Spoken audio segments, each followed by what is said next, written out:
Hi there, Brett Hornaby here.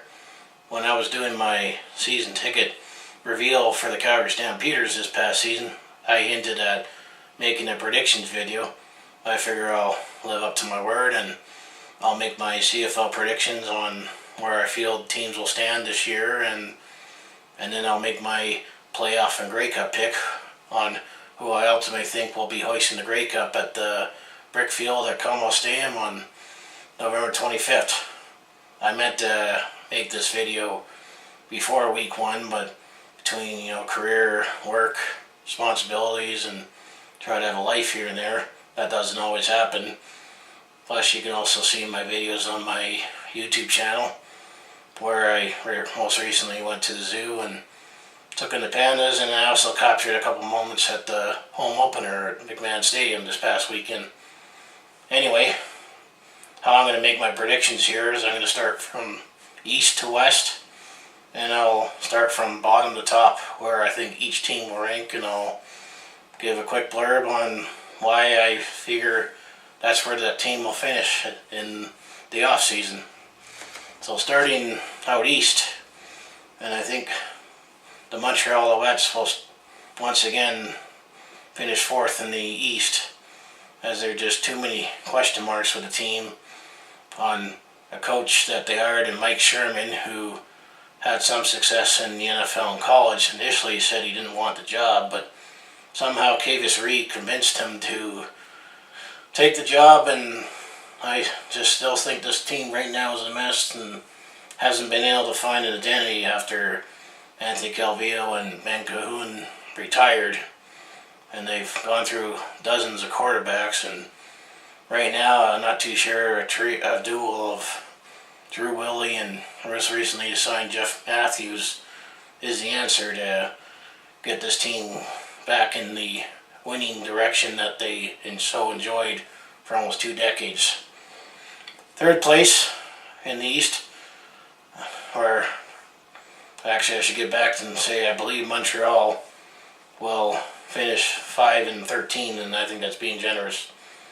Now I'll get back to my third place. I believe the Hamilton Tiger Cats will finish third in the East again this season.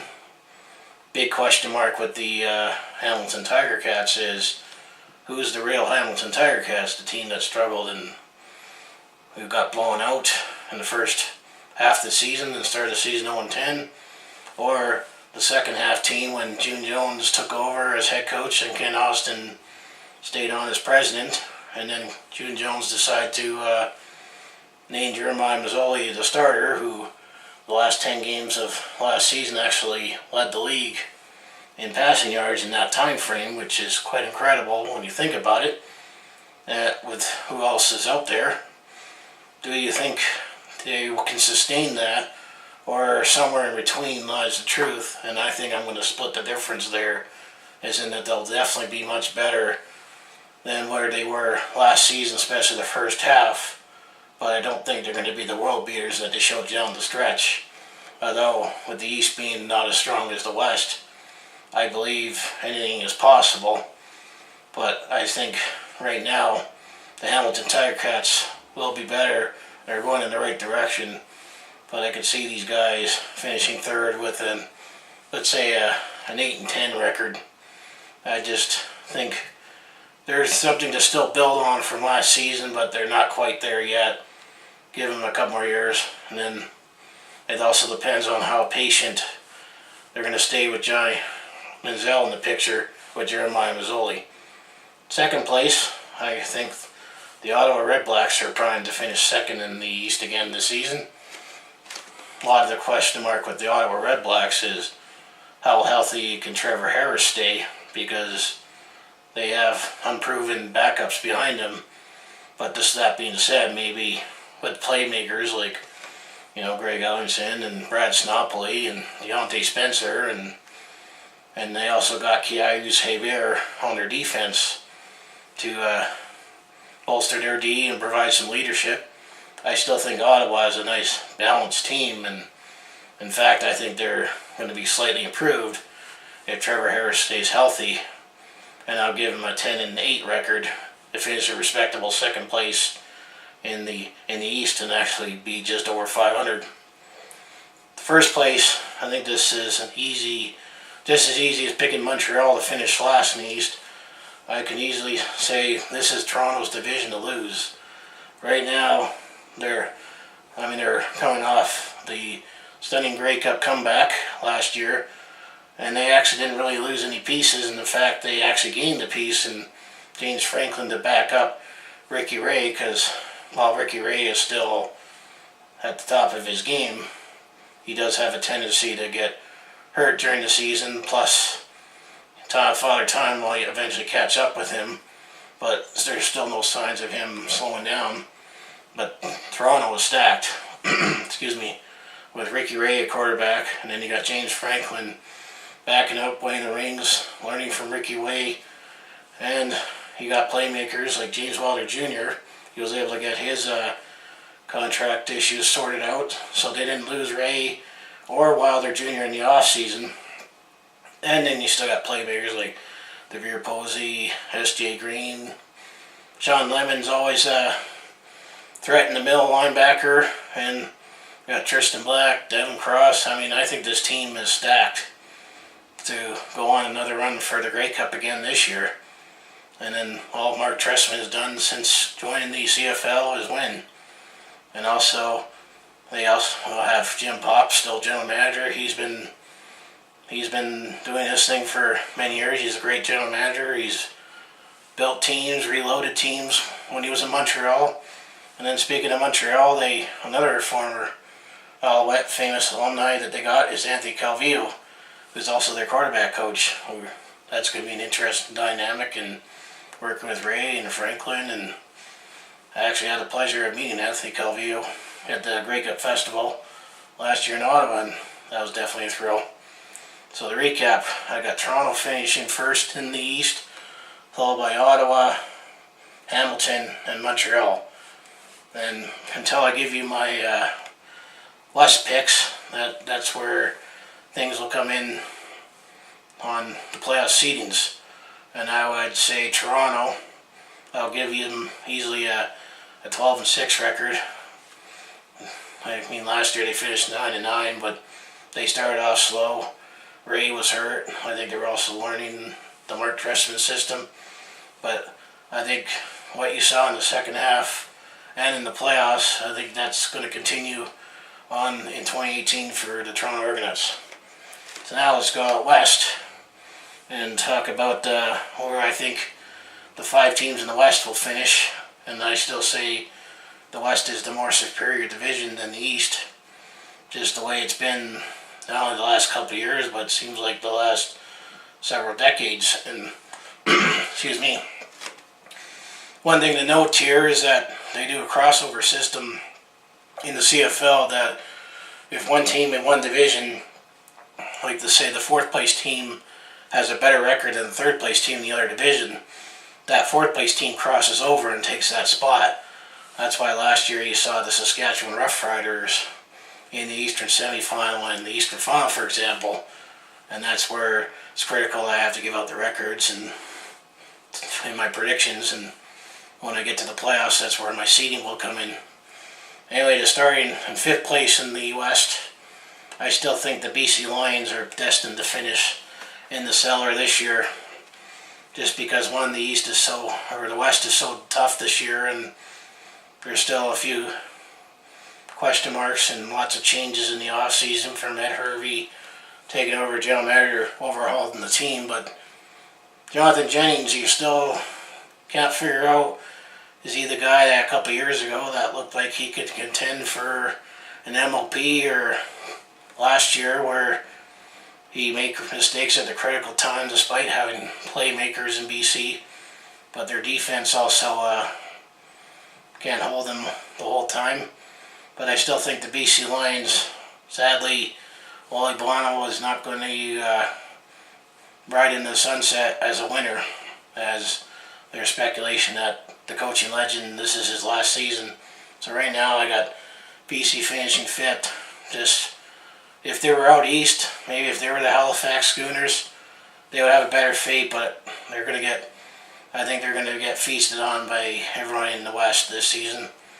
and that's why I got them in 5th place. 4th place, I actually have the Saskatchewan Roughriders finishing 4th again this year. The big reason is they still have a couple question marks in terms of the big one being Zach Clarellis. Which Zach Clarellis are they going to get? The guy a couple years ago that led Hamilton to the Grey Cup and in the first half of 2015 being the most outstanding player, or are you going to get the inconsistent Zach Clarellis that eventually lost his job to Jeremiah Mazzoli and got run out of town? The one big thing that I think Zach Clarellis needs is he needs most quarterbacks do, but I think he needs a solid offensive line, and there's definitely a couple issues there in Saskatchewan. So if Zach Clarellis isn't on his butt the whole time looking up at the sky, I still think Saskatchewan would still be a tough team because they got playmakers in Naaman Roosevelt and Jerome Messam, and then they also got Charleston Hughes on the defense for the sacks, and then they still got Ed Gainey in the secondary. I mean, Saskatchewan still looks scary good down the stretch, and depending on how Zach goes, where I feel the change of scenery is what he needed, I still think that going back to being in the tough West, I got Saskatchewan finishing 4th in the West this year. BC, I have them, let's say, a 7-11 record. Saskatchewan, I'm actually going to give them a 10-8 record, which is 4th in the West. But out East, I had Ottawa at 10-8 for 2nd. Tells you how tough I think the West will be this year. 3rd place, I'm going to give that to the Winnipeg Blue Bombers. That's another team that I say has really improved in the off-season. But they have one question is, can Matt Nichols lead them to the promised land? And as of recording this, he got hurt in pre-season and training camp, so he hasn't gotten to play yet. But after week 1, I think Winnipeg should still be promised by Chris Stradler, who made his first start against the Edmonton Eskimos. And he looked pretty good at home with all the pressure being the first start out of college. So I think Winnipeg has found a backup quarterback that they can ride with until Matt Nichols gets back. Of course, they got 2 big key pieces that are big franchise players, and Adam Bighill from BC Lions, and then he tried out in the NFL, and they pretty much took him away from the BC Lions, who obviously the Lions definitely missed him with Solomon Elminian. And then they got Darius Bowman, the big play receiver. He used to play in Edmonton, actually originally was a Winnipeg Blue Bomber. So I think those key pieces, and if Chris Stradler is showing this for real, they got some depth behind Matt Nichols. And then obviously Winnipeg's always a tough place to play at home.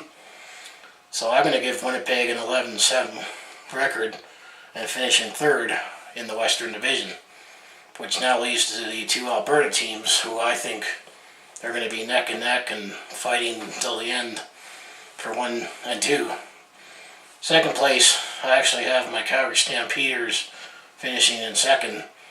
Big one being is that they've been so dominant the last couple seasons. Unfortunately, couldn't finish the job the last 2 seasons at the Grey Cup, but they definitely have undergone a youth movement where they didn't sign guys like Messam and Hughes, and guys like Anthony Barker and Marco McDaniel left, but they still have guys like Bo Levi Mitchell. They have some question marks at running back on is Terry Williams or Don Jackson being who's going to be the number one guy, or they going to do committee, but they still have lots of young guys on receiver that's proved themselves, and on D that I still trust John Huffnagel on what he's doing as general manager. I'm going to still say Calgary's doing a small rebuild / youth movement to reload for this season, and obviously with getting the Grey Cup here next season, I think they're trying to build on that. So right now I got the Calgary Stampeders finishing 2nd actually this year in the West, and I would give them a 12-6 record, which leaves the last team that I haven't mentioned yet, the Edmonton Eskimos, and I feel they're the team to beat this season league-wide. They're stacked. I mean, Mike Riley, he's coming off an MLP season. And then they still got Darryl Walker, led by J.C. Sherritt on defense. I mean, I think Edmonton's going to be the cream of the crop this year. Plus, they're also hosting the Grey Cup this season. So they're definitely going to want to keep building towards that. Potentially playing at home and winning at home. And I just think top to bottom, this team is complete. And there's still many pieces on the Edmonton Eskimos that led them to the Grey Cup win back in 2015. And I think Jason Moss is still growing and to becoming one of the great coaches in the CFL, the former Eskimo quarterback himself.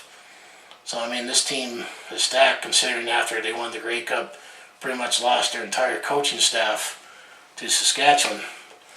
And I think Edmonton is going to be the cream of the crop. I'll give them a 13-5 record. So to recap, I got Edmonton in first, Calgary in second, Winnipeg third, Saskatchewan fourth, and BC fifth. So now this leads to playoffs. I have Edmonton and Toronto first in their respective divisions, so they'll each get to wait and host their respective divisional finals. Out west, I got the Calgary Stampeders hosting the Winnipeg Blue Bombers in the Western semifinal. And as I mentioned on the crossover, I have Saskatchewan with a 10-8 record. That's fourth in the West. But it's better than 8-10, Hamilton third in the East. And I know it has to be a clear, nothing about the season series, but has to be a clear beat for the record. So, which 10-8 is definitely greater than 8-10. I got the Saskatchewan Roughriders crossing over to be playing the Ottawa Redblacks in the Eastern semifinal, just like last season. So now, let's bring on the playoffs. I think in the Eastern semifinal, I think the Ottawa Redblacks will get revenge on the Saskatchewan Roughriders and take care of the Saskatchewan Roughriders. I know one of these years it has to happen where a crossover team who crosses over not only wins the semifinal final but gets the Grey Cup. But I still don't think this is going to be the year, especially when you're going to have to make 2 trips to Ontario and then make another trip out in Alberta. So I think Ottawa will get their revenge on the Saskatchewan Roughriders in the Eastern semifinal, where then they will take on the Toronto Argonauts in the Eastern final. Out west, I'm going to have to say my Calgary Stampeders will take care of the Winnipeg Blue Bombers and move on to be playing the Edmonton Eskimos in the Western final up in Edmonton, just because Calgary, despite having younger players, I'm not going to discount Bo Levi Mitchell in the playoffs versus Matt Nichols. So now we're down to the Final Four, where I got Toronto playing Ottawa in the Eastern final, and then I got Edmonton playing Calgary in the Western final. And as the trend has gone since 2014, I believe that the home team is going to win both divisional finals. I think the Toronto Argonauts will be going back to the Grey Cup this year. They will beat the Ottawa Redblacks, because Ricky Ray in the playoffs, he definitely he's definitely a tough cookie to rattle, and I can see Ricky Ray still hungry to play and potentially win a 5th Grey Cup, especially back in Edmonton where he started his career. So out east, I have the Toronto Argonauts going to the Grey Cup in Edmonton. Out west, for the 4th time in 5 years, we'll have a Battle of Alberta for the Grey Cup. As much as it's going to hurt a little bit for me to say, I think the Edmonton Eskimos will beat the Calgary Stampeders at the Western final, because Edmonton has proven in the past they are tough to beat at home in the playoffs. And I think they're definitely going to be itching to want to be in the Grey Cup, with the Grey Cup in Edmonton this year.